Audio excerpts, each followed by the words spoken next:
Welcome student. In this particular lecture we are going to cover two topics, basically cyclotrons and Biot-Savart law. Now we are start about cyclotron.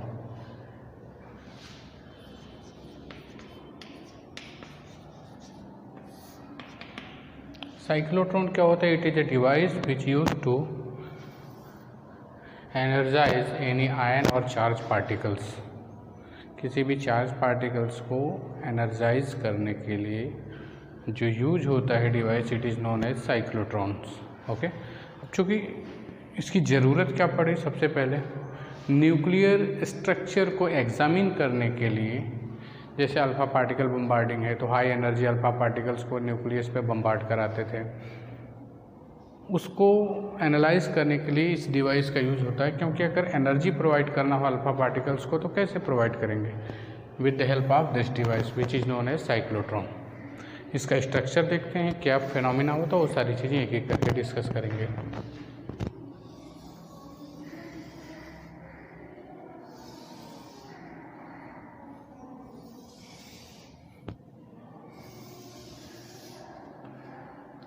Basically it consist to डीज. डीज मतलब दो D shape की, D1 and D2. ये D shape का है ना, इसको डीज बोलते हैं. Is that clear? यहाँ पे दो डीज होते हैं जिसको कंप्लीटली इवैक्यूएटेड कर देते हैं. पूरा सिस्टम बना होता है चेम्बर. और क्या होता है आपका, यहाँ पे मैग्नेटिक फील्ड और इलेक्ट्रिक फील्ड एक साथ अप्लाई करते हैं, but these fields are perpendicular to each other. यानी कि यहाँ पे सपोज मैंने मैग्नेटिक फील्ड अंदर की तरफ लिया है, perpendicular to the plane. Is that clear? और जो अल्टरनेटिंग इलेक्ट्रिक फील्ड देने के लिए हमने यहाँ पे एक ऑक्सीलेटर का यूज करेंगे.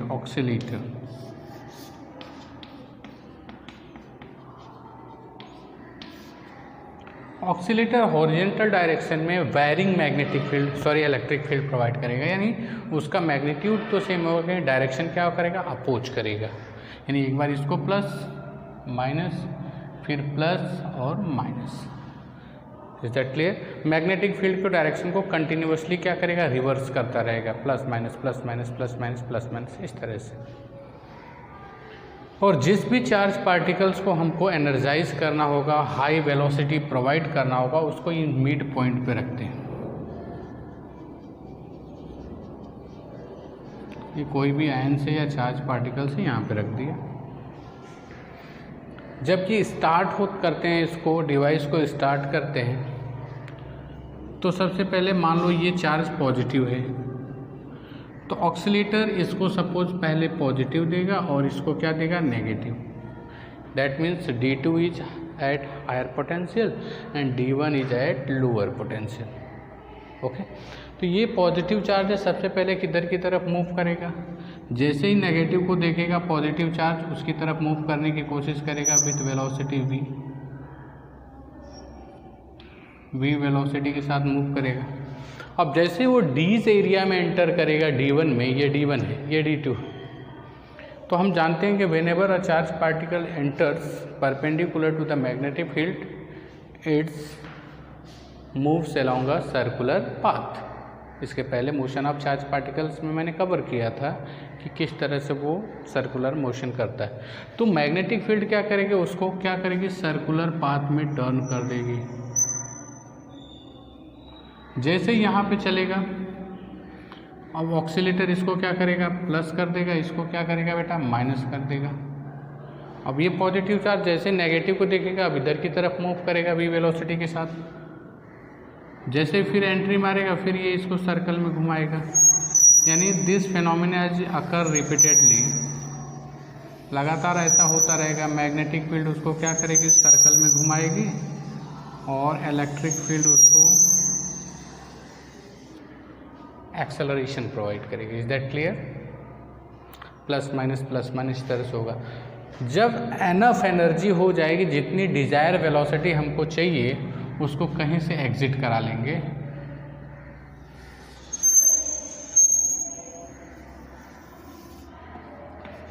Highly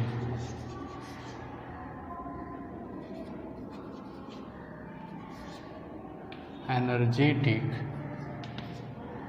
particle. ओके, तो जहाँ पे बम्बार्ड कराने या कुछ भी यूज करना हम ले लेते हैं। तो यहाँ पे सोचने वाली बात है कि फिर जब सर्कुलर मोशन होता है तो वेलोसिटी कैसे इंक्रीज करती है।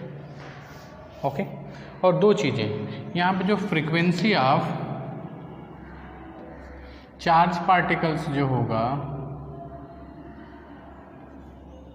Equal to frequency of oscillator होगा, दोनों बराबर होना चाहिए। यानी जैसे ये यहाँ से यहाँ पहुँचेगा तब तक ये उतने ही टाइम में फ्रीक्वेंसी भी अपना काम करेगी। इसको समझने के लिए इस तरह से देखो, मान लो अगर ये यहाँ से गया, ये मान लो नेगेटिव और पॉजिटिव, तो जैसे यहाँ पे गया इसको इसने मोड़ा, जैसे ही यहाँ पे पहुँचेगा तो तुरंत ये क्या होना चाहिए, नेगेटिव और ये पॉजिटिव। यानी इसको बोलते हैं रेजोनेंस फ्रीक्वेंसी। ये कंडीशन होगी तो उसकी वेलोसिटी कंटिन्यूसली स्पाइरल फॉर्म में इंक्रीज होती जाएगी। लास्ट में जब हमको डिजायर वेलोसिटी मिल जाएगी, डिजायर काइनेटिक एनर्जी मिल जाएगी, उसको क्या करेंगे, एग्जिट कर लेंगे। Is that clear? तो इस तरह से साइक्लोट्रॉन वर्क करता है। चलो चलते हैं, कुछ चीज़ें इसकी देखते हैं। वेलोसिटी वही mv/qb जो पहले मैंने बताया था, that means velocity equal to क्या हो जाएगा, सॉरी रेडियस इक्वल टू, तो रेडियस इक्वल टू वेलोसिटी क्या हो जाएगा, qbr/m। This is velocity. Kinetic energy of charge particles half mv²,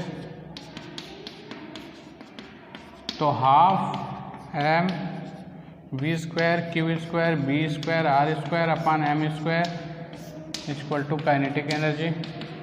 m cancel हो जाएगा, क्या हो जाएगा, half q² b² r²/m kinetic energy. Frequency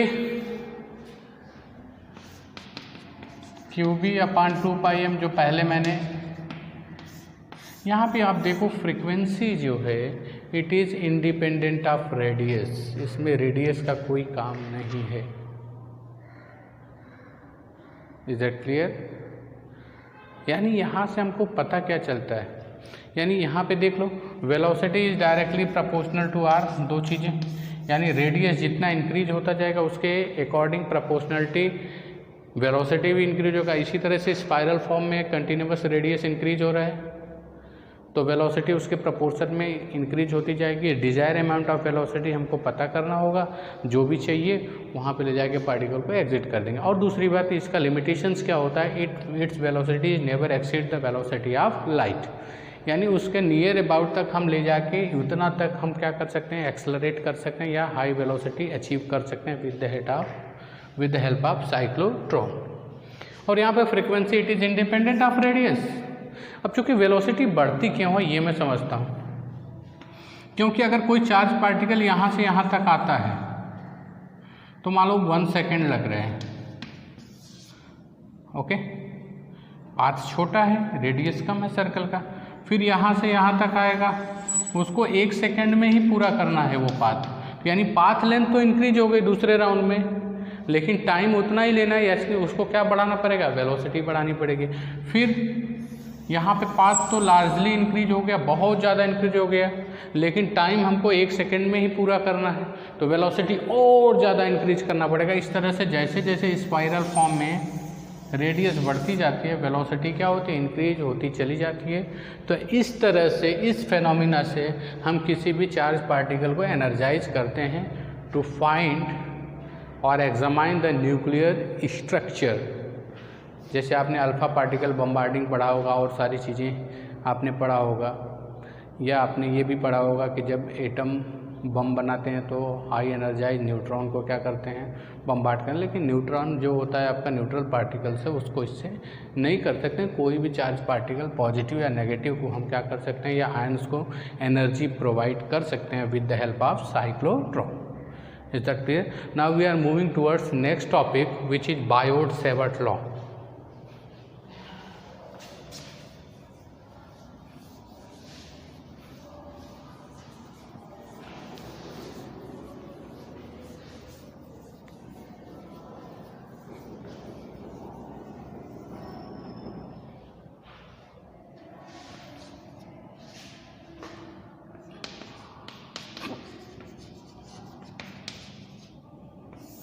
Biot-Savart law, यहाँ टी साइलेंट है, Biot Savart law. Is that clear? इसको समझने के लिए चलते हैं। Suppose a conductor A B in which current is I is flowing across the conductor through the conductor. मान लो इस कंडक्टर से कोई पॉइंट यहाँ पे P है, वहाँ पे हमको मैग्नेटिक फील्ड निकालना है due to this current carrying conductor, तो हम नहीं निकाल सकते। तो बायो-सेवार्ट ने सिर्फ ये बताया था, इसको तो हम नहीं फाइंड आउट कर सकते, लेकिन अगर मैं छोटा सा करंट कैरिंग एलिमेंट अगर लूँ, इतना सा पार्ट, बहुत छोटा सा dl, due to this dl we can find out the value of magnetic field at that point P। उसके लिए क्या करेंगे, इस dl एलिमेंट को यहाँ से ऐड कर देंगे बेटा, ज्वाइन कर देंगे। सपोज दिस इज r, ये जो r है position of that point P with respect to this current carrying element dl is theta. तो उन्होंने एक एम्पिरिकल फार्मूला बताया था वेक्टर फॉर्म में, dB इज डायरेक्टली प्रपोज। चलो डायरेक्ट पहले फार्मूला लिखते हैं, फिर सारी चीज़ें एक बार बुक से भी revise. Mu not upon 4 pi I dl cross r upon r Q. This is vector form. Okay, is that clear? Is that clear? ये उन्होंने बताया था। तो अगर हम देखा जाए तो क्या हो जाएगा आपका, dB equal to mu not upon 4 pi I dl r sine theta upon r square r cube. एक r कैंसिल हो जाएगा, तो dB equal to mu not upon 4 pi I dl sine theta upon r square. This is scalar form. चूँकि wire irregular shape का है तो हम पूरे के लिए तुम कैलकुलेट नहीं कर सकते, इसलिए मैंने क्या करना है, अगर इसको इंटीग्रेट करते हैं तो पूरे वायर के लिए हम magnetic field eight point P क्या कर सकते हैं, फाइंड आउट कर सकते हैं। और आपके बुक में NCERT में क्या दिया है, dB directly proportional to I, dB directly proportional to element dl and dB directly proportional to sin theta and dB is inversely proportional to 1 upon r square। तो सबको अगर समिट करेंगे तो directly proportional to I dl sin theta upon r square. ये constant लगते हैं, dB equal to mu not upon 4 pi I dl sin theta upon r square. ये आपका बुक का मैटर है। और दूसरी बात, mu not is known as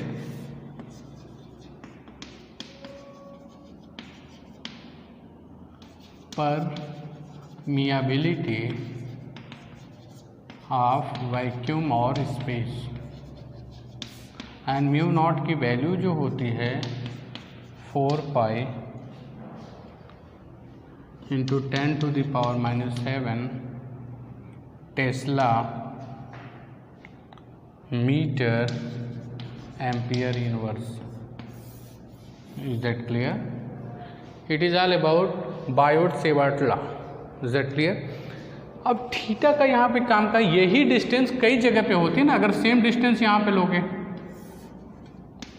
तो थीटा चेंज हो जाएगा, सेम डिस्टेंस यहाँ पे लोगे तो थीटा चेंज हो जाएगा। इस तरह से it is depend on the angle. अब दूसरी बात है, जो करंट एलिमेंट लिया है मैंने dl जो लिया है, स्मॉल लेंथ लिया है, it is a dl is a vector quantity, its direction is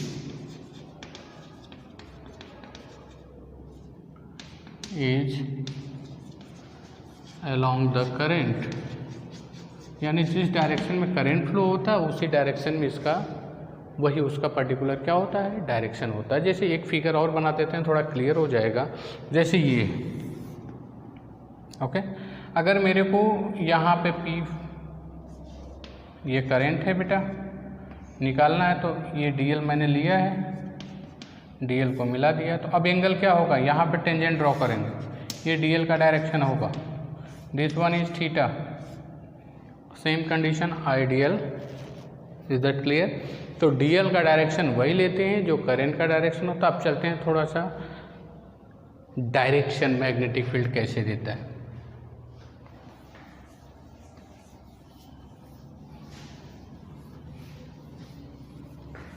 what is the direction,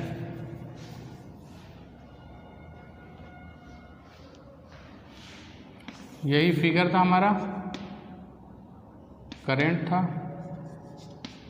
DL का डायरेक्शन वही होगा जो करंट का डायरेक्शन होगा। यहाँ पे पी पॉइंट था, ये एंगल क्या था, थीटा।